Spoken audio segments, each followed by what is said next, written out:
Welcome to this edition of the Million Dollar Mastermind podcast. This is where we pick the brains of high achievers from all walks of life and get their hard-earned, real-world insights on winning. I'm your host, Larry Weidel. Hello, everybody. We're talking with Seth Godin. Is that correct, Seth? It is if you want it to be. I'm glad to be here, Larry. Or Godin. And anyway, Seth, I bought my first Seth book, I don't know, 15 years ago, 20 years ago.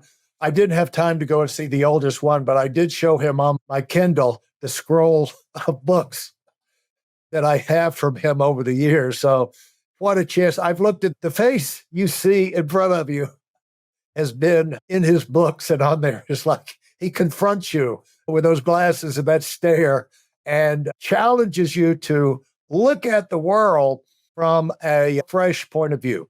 And so I'm curious where that came from and curious what informs all that. But so we're going to have some fun because, Seth, you have 20, out of the Bible says, out of the abundance of the heart, the mouth speaketh. And I think it's out of the abundance of the heart and the brain, the writers speak. And you have over 20 bestsellers. I looked at different websites. It has different amounts from 21 to 20 to 27 to 29. But anyway, in 39, translating to 39 different languages. Is that approximately correct? Well, this month is the 38th anniversary of my first book. I'm not that old. I don't know how that happened. And the 25th anniversary of Permission Marketing. The thing about the book business is there's not often a connection between how good your book is and how many copies you sell. Selling a bunch of books might be the result of being in the right place at the right time or the effort you put into getting it to people. So what I keep track of is, did a book I wrote bring an idea to someone who didn't even read the book? Because when I run into somebody who said, blah, blah, blah, purple cow, blah, blah, blah, and I say, oh, did you like my book? And they said, there's a book. That's how I know I accomplished something. Because what we're trying to do is teach. And I'm not trying to corner the market or sell more books. I'm trying to help people ask better questions. Absolutely. And what that triggers in me is the idea that we all have to be the ones that are talking strongest to ourselves. And Correct. That information better be accurate. And so if you're not sure of something, ask a question and get sure about it so that you can proceed with confidence. You can stand on some concrete, or at least it's concrete to you. And so how did you learn the importance of that, Seth? Well, I think all learning is self-learning. All motivation is self-motivation. I grew up with Zig Ziglar. Zig and I spent a lot of time together in the car. And the tapes didn't change, but I did.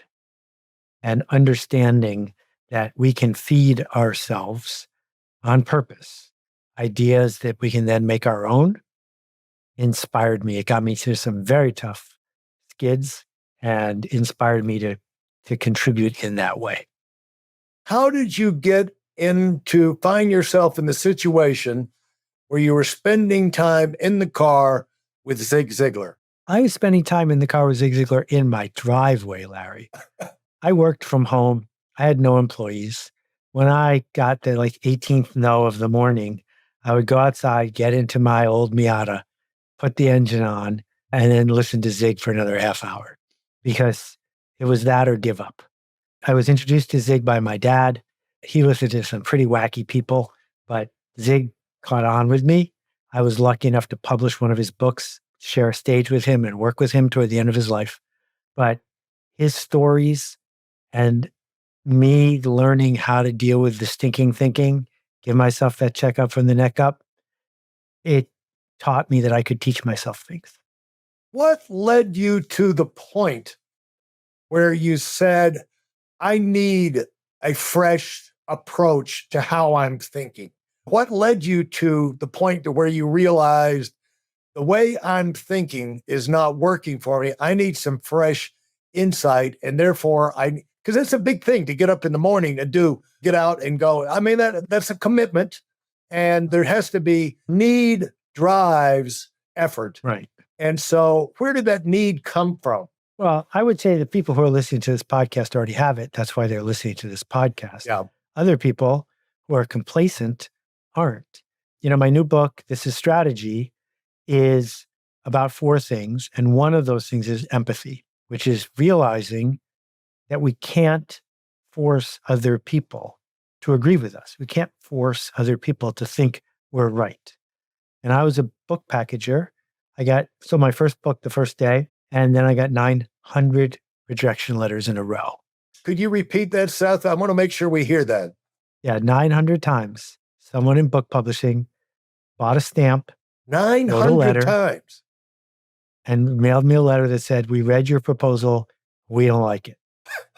And James Patterson, when he started writing, he brags about the fact that he got like 39 publishing houses turned him down. And then the one that accepted it then became the book of the year. But I mean, you're in a league of your own for Rejection. Congratulations.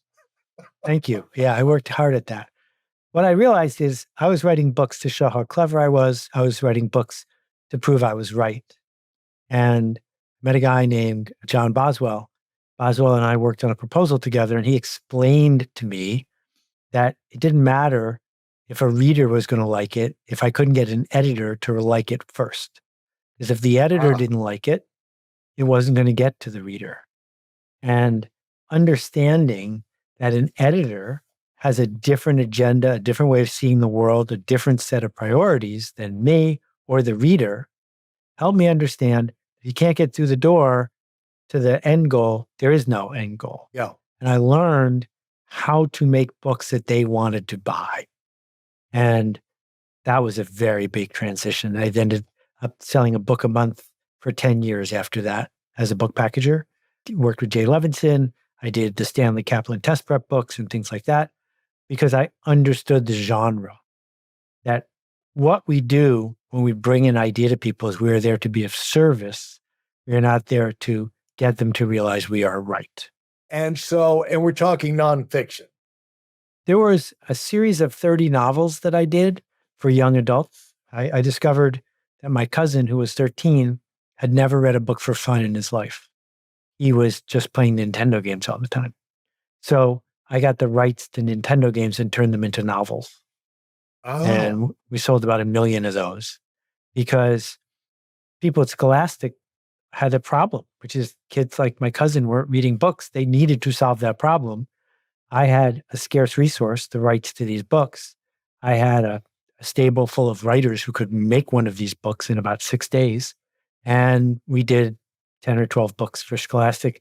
And I did another series with Walter Dean Myers for kids who were left out of traditional young adult fiction, people of color, immigrants, people who weren't the typical blonde-haired kid in a Sweet Valley High book. And it was just one of the privileges in my life to be able to bring Walter's ideas to people. So yeah, I did a little fiction, but fiction it's trickier because you don't have a foundation of truth to lean against. You have to invent your own. And I find that thrilling. I'm just not prepared to do enough work to be good at it. Yeah. Well, if you've got a stable of writers you can turn it over to, that takes a lot of the stress out of it. I'd like to get to that, but let me ask you this. How far on your journey of 900 rejections were you when you heard from, was it John Boswell who told you, let's go at it from another angle? How far in that 900 were you when you were talking 900. to him? You were at the 900. Yeah. And, I mean, just to be clear, I write every single word of all of my books. I haven't had a stable of writers in 20 years. I just want to say that out loud. okay. Now, has it always been that way? Or was that just for the fiction? Or we had the stable of writers? Yeah. Yeah. That was for fiction. Yeah. And so, well, you were asking questions. What I like to point out to you and congratulate you on is something you did incredibly right, was you were still asking questions and still knocking on doors. You were operating off the assumption. I heard this idea early in my career, thank goodness. I'm here today because of certain phrases and certain concepts that I heard. Somebody had the decency to tell me early in my career, but one of them was that great ideas don't care who have them. They don't care who uses them. And if you can get a great idea that you see somebody else using, you can do this, you can use the same idea and have similar or even greater success. So now you're operating under the assumption. I don't know if you were just, there was no other career options for you. So I've heard of single-minded people, but this kind of defied. There's one actor in Hollywood right now, I forget, he's one of the guys who's in the superhero movies and everything. I can't mark somebody, but anyway, he went on like 850 auditions before he made his breakthrough, and now he's making $20 million a picture. But that's about the only one I've heard that's knocked on as many doors as you. And so you're knocking on doors, but you're asking questions. How did you find John, and what, to narrow it down to where you're still digging for answers? Okay, so it's something a lot of people listen to this are in sales. And I think it's important to understand that the job of the people I was pitching books to was to have people pitch books to them. Yeah. I was not hustling people or hassling people. I saw that they had a problem. They have to acquire books. If people like me don't show up, they don't have any books to acquire. And what happened is the rejections kept getting better. They kept getting more encouraging. They kept, because it wasn't 900 different people, same people often would reject me, but they say, oh, now you're starting to, this is closer to what we can deal with. Okay. And so it's like somebody who's lost. If you're just as lost an hour into it, you're never going to get yourself found. But if you're slowly finding your way through the map, you're learning something.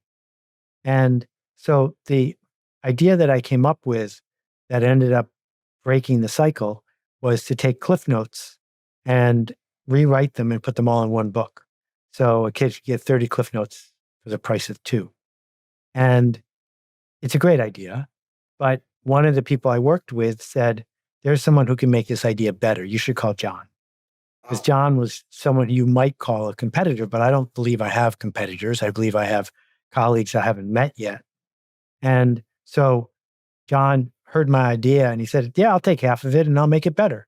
And he did. And 3 different people wanted to publish it because he knew what it needed to rhyme with. People don't want to buy something they've never bought before. They want to buy something that's a lot like the thing they already are pleased to be buying.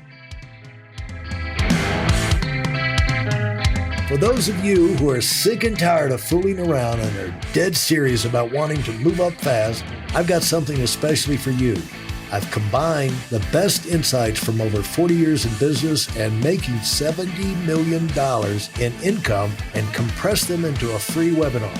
That's right, it's a free resource. If you want to find out exactly what the concepts are that I use in coaching million-dollar earners, register now at WeidelOnWinning.com. You'll discover the 5-part framework used by so many to reach their financial, personal, and professional goals. You can find that link in this episode's show notes.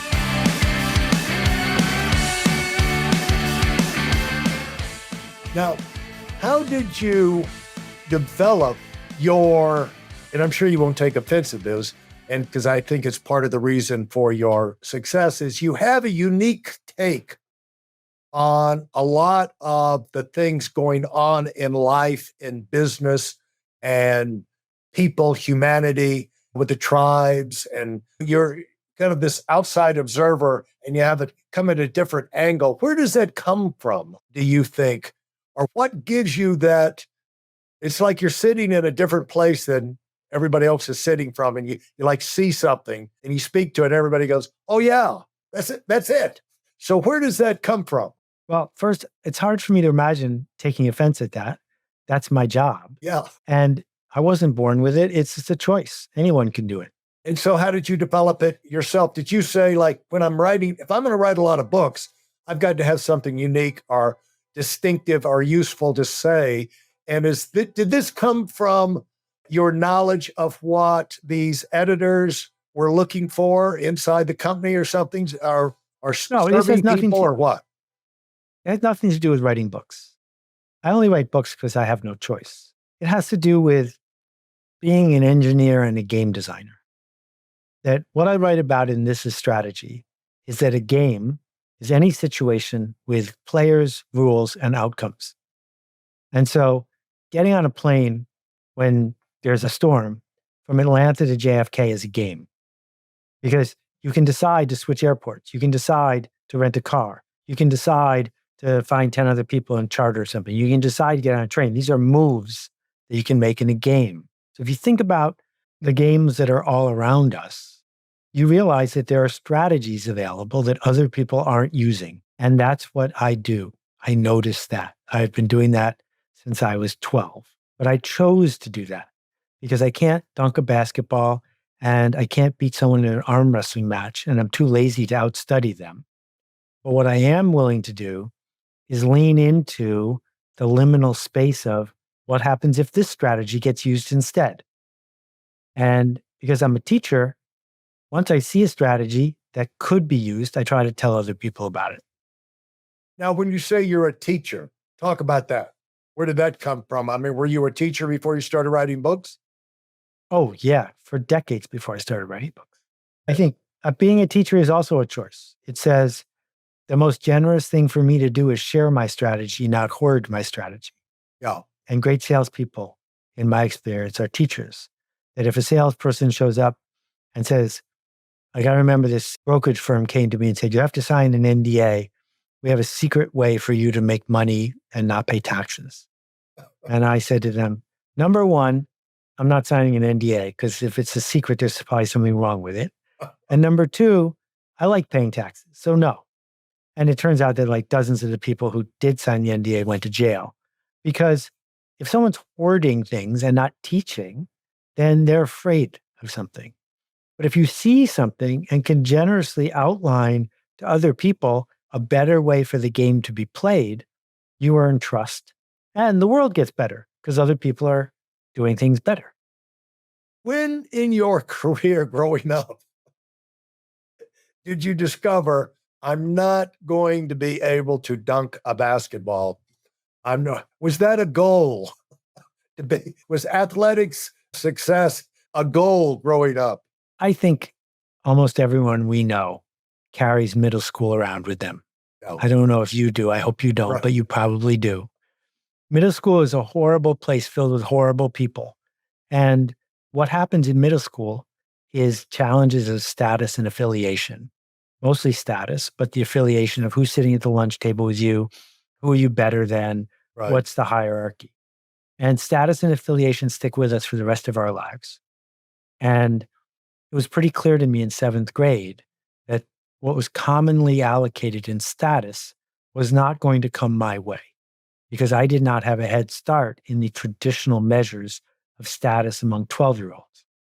And if you talk to a lot of successful people who became successful as adults, they had the similar experience that if you're easily popular when you're 12, it's easy to get stuck in being easily popular going forward. But if you're not, then you might be spending time looking for a different game to be played with different people. And how did this dawn on you? You know, how clear was this? That was there an experience that came along that crystallized this? Because it sounds like a detached view of like, I'm watching Seth go through middle school and things are not clicking here, but he's not. And so he needs to think other ways. So how did you get this detached viewpoint? Was that an adult input or friends? Or no, I think a lot of us carry around middle school trauma. I don't think my middle school trauma is any worse than most people's. And if you're not going to internalize it and make it part of yourself, then you have to look at it from a distance. Because I'm not 12 anymore. Yeah. So I can see that 12-year-old kid. It's not me, it's that 12-year-old kid. The other thing I talk about a lot in the strategy book is time. And like you and I are both present in this moment. Tomorrow, this will be a memory. Yesterday, it's something we were looking forward to, but we're still us. So our strategy needs to say, I am here today. Where do I hope to be in the future? And who am I taking with me when I go? And too often, people in business get hung up on making their quota or closing the sale or winning. And I just don't, I'm not comfortable with winning because the infinite game is about playing. It's not Right. about winning, but the goal isn't to end the game. It's to keep playing the game. Yeah. And so I won't go there, but anyway, you and I are on the same page. And the idea is that I tell people I was never going to be a professional athlete due to my lack of speed and lack of height.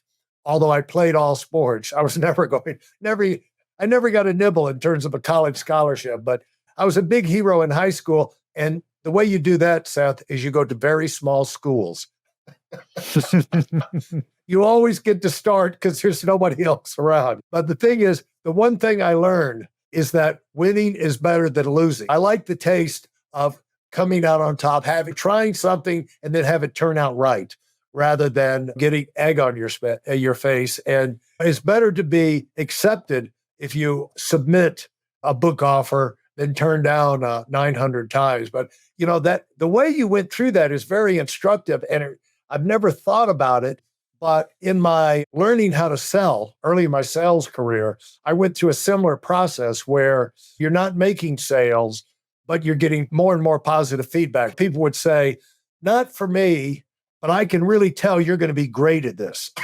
I'm thinking, that's really not going to help me buy groceries for my wife and kids that are at home. But anyway, thank you. And so it does. You're smart to pay attention to those signals on the way up. Either you're getting those or you're getting, it's like in anything, you're getting closer, you're getting further away. And as you came up, one thing I hear, I'll just say, I hear from you, even in middle school, you had an attitude inside you that I want to accomplish something some way, somehow. I don't want to be the guy ignored over the wallflower over in the lunchroom in middle school and go through life in my parents' basement and nobody knows I live. I want to be somebody that accomplishes something positive in society where, and you get those good feelings from impacting in a positive way. Somehow you came up the ladder with that. And did you have a big family or family of accomplishment from your parents? Or sometimes people say they're hard workers or something, Yeah, I definitely won the parent lottery. I'm not sure it pays to go into it because we don't get to pick our parents. I'm really pleased that I ended up with who I ended up with. The question that's more interesting to me is, well, now what are you going to do? Right. And now what are you going to do in a world where everyone has a microphone, everyone has a camera, everyone has the ability to connect with anybody else out of 3 billion people on the planet? We live in a world where since I was born, we have invented 7 billion jobs. And the question is, what will we do with these tools, this leverage, this privilege? And it's super easy to get stuck on, I didn't have parents like Seth, or to get stuck on, I grew up with the wrong middle school or whatever. Yeah, that happened. But now what are you going to do about it? Yeah. The magic of this moment in time is, even though the media tries to make us distraught and to believe that there's no opportunity left, there's more change happening right now than has ever happened in the history of the world.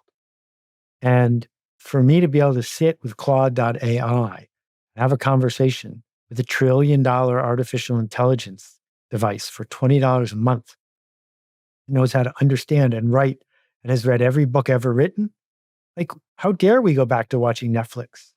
What an opportunity to find a new way to make things better.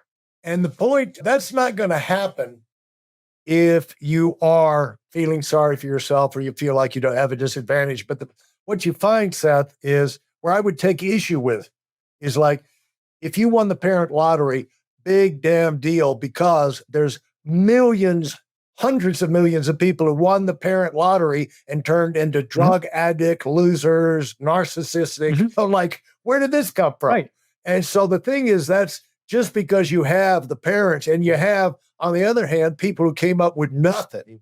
All the parents were killed, or they were. One of the amazing guys, and I don't comment on these guys much, but a guy like a LeBron James in basketball, who's never been picked up drunk anywhere, out with other women, any kind of rumor of anything. He's raised, and his father was in jail. His parents were drug addicts, this, that, the other. And he's got all the pressure of this athletic ability, which is enough to crumble anybody.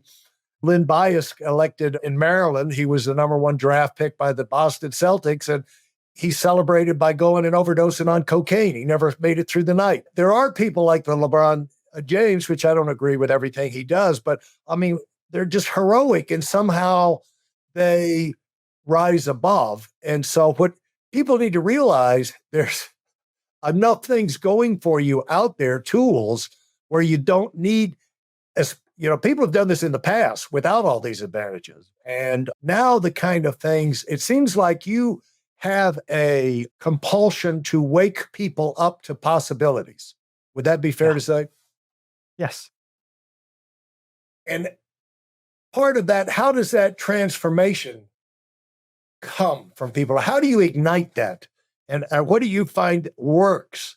Because you write books and then you have people respond back to you like, thank you for doing this. Thank you for doing that. I was going in that direction and I heard this. What have you distilled from that feedback of putting out transformative type ideas over your career, and then hear people come back to you who have gone through those transformations? What comes to you as kind of trigger points? And I'm sure it's different with everybody, but are there things that come up more often than not and things that we could learn from and use? Because in a leadership position, you're always trying to help people through these situations. You're always asked for your advice, and there are people that are looking for answers. And the more you can kind of zero in on the thing that'll probably trigger the positive turnaround, the better. And so have you noticed anything from the feedback you've gotten from your books? So what you're talking about is pedagogy. Pedagogy is the science of learning about how people learn. Yeah. And I have discovered two things. One, I've never met anybody who says, I read all the graphs and charts and tables, and you have proven your point. I have changed my mind. People change their approach because they read a story, because they internalize a story. And the second thing is, the single best way to get people to take action is not for them to come to the conclusion they were wrong. It's for them to come to the conclusion that they were right all along. They were just doing it wrong. So not trying to change where someone seeks to go, but turning on lights to help them get there.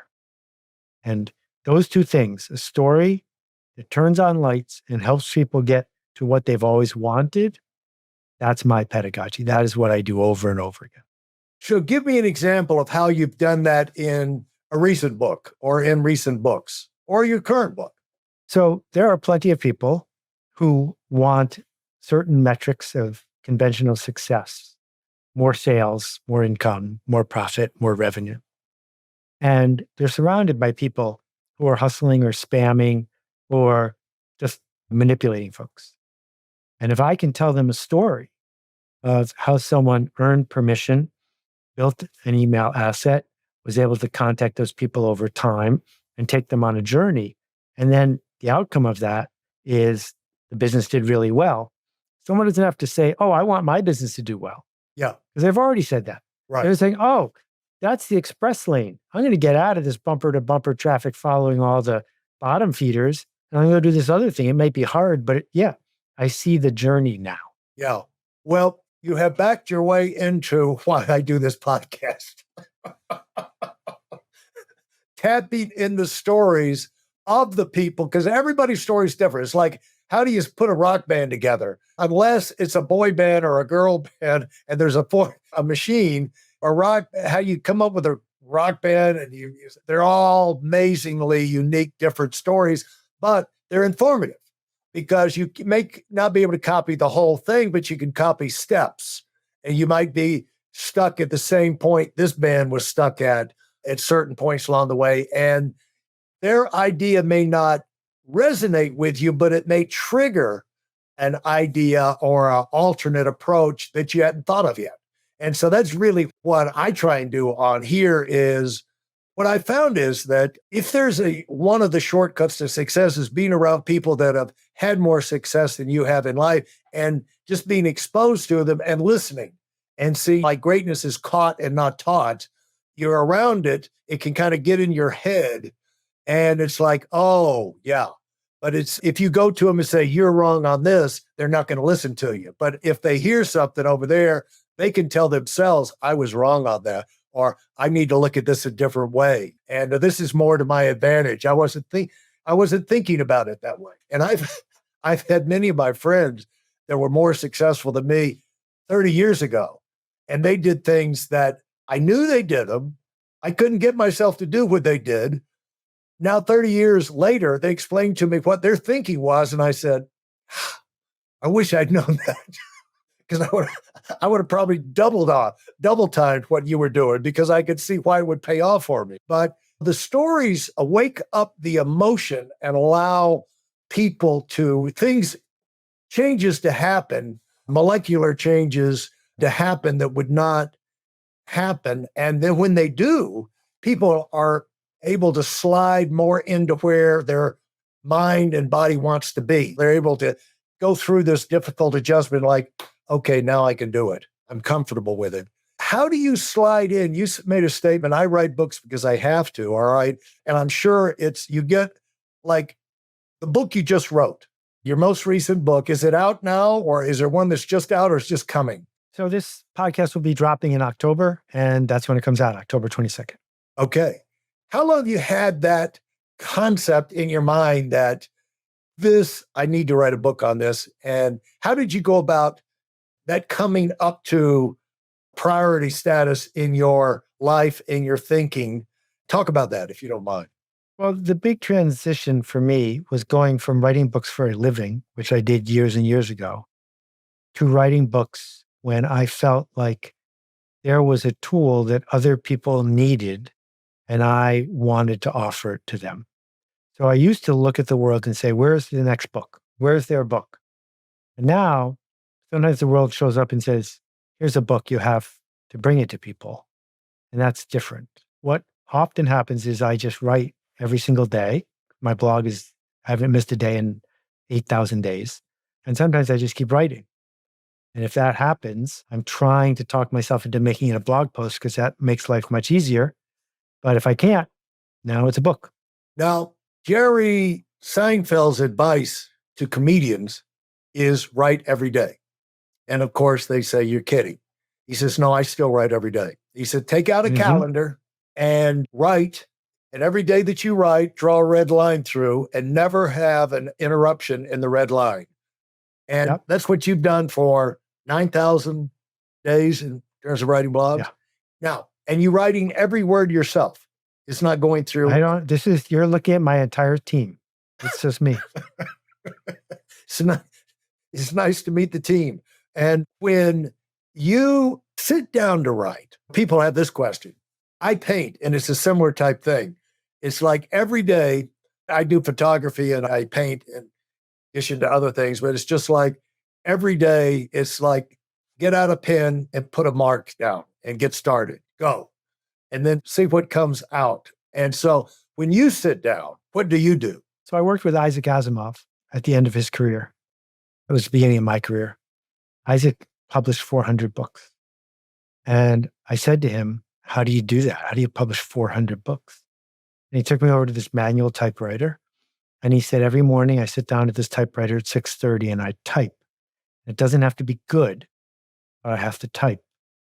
And after a few minutes, the part of my brain that can't tolerate bad writing starts forcing good writing to slip in.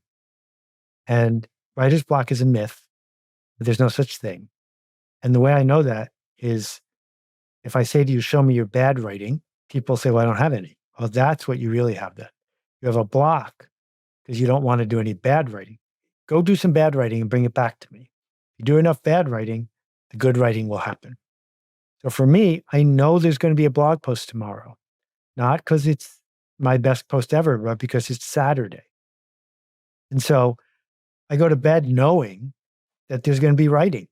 Now, why did you choose when the videos come on the scene. When we started, we had to write because that was our only option. And before video came along, I could do video interviews. I did conference calls. That was because there was no Zoom. And also there was no cell phones. So you had to get people at certain times around phones and have your conference calls. And that was how you ran organizations. But when videos come along, they need the video conference, and tech comes into our lives. Now, I'm sure you've had people come, Seth, you've got to do a video thing with a blog. You've got just get in front and read your thing and put it on YouTube. It'll have much bigger exposure. I'm sure you've had people come to you and try and twist your arm to shift over to a video rather than just writing a blog every day. Like, blogs are old, Seth. Why are you doing that? Let's use the new technology. And so I'm sure you get lectured and urged, those kind of urges, except in your world, they may not want to mess with you. But or you keep your staff of one before you keep those voices out. But how have you stayed true to your original premise there? And why did you stay true to that premise? Well, I think you need, as a creator of any kind, to pick your media. And so I saw Twitter early and I decided I could be mediocrely pretty good at Twitter. But if I did that, I'd have to do less of something else. And I didn't want to be a wandering generality. I have dozens of videos on YouTube. I pioneered online education with video, and there's stuff on Udemy, and I built the Alt MBA into thousands and thousands of students. So when I pick a new medium, I lean into it for what I think it's good at. But I don't work for TikTok and I don't work for YouTube. I'm not an unpaid employee. My job is not to feed their algorithm the way they want me to feed it. My job is not to show up because they need content. My job is to bring messages to people in a format where I think they're going to work and help people get to where they want to go. And choosing what to say no to is as least as important as choosing what to say yes to. In fact, that's a concept that was stated, I read 20 or 30 years ago. They said the value of an executive is the ability to say no. Because when you're in a leadership position, everyone's bringing you all these ideas, and it's a matter of, do you have, the financial or personnel resources to execute? And we know the good is the enemy of the best. And so if you're just chasing good ideas, the best never gets done. And you've been smart enough to realize you only have 24 hours in a day. Let me tell you a story. When I started in management and I had to do training, I was in Atlanta, Georgia, and Fred Herman, who wrote he had retired and he wrote all of the training for the Dale Carnegie courses. He was the guy.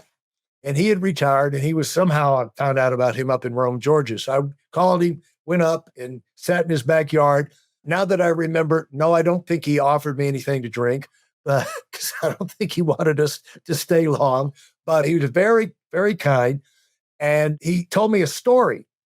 The one thing I remember by the story, he said when he was like in the 1920s or 30s, and his name was up there and popular, the radio station came to him. And they said, we'll give you $100,000 a year, back when $100,000 was a lot of money. And we'll give you $100,000 a year for 5 minutes a day. And he said, no. And they were staggered. He said, why? 5 minutes, 100 grand. He said, some days I only have 5 good minutes, and I'm sure not going to give them to you. Brilliant. Speaking of minutes, we have to wrap this up, Larry, though I would stay all day if I could. I appreciate the time that you put in showing up episode after episode after episode.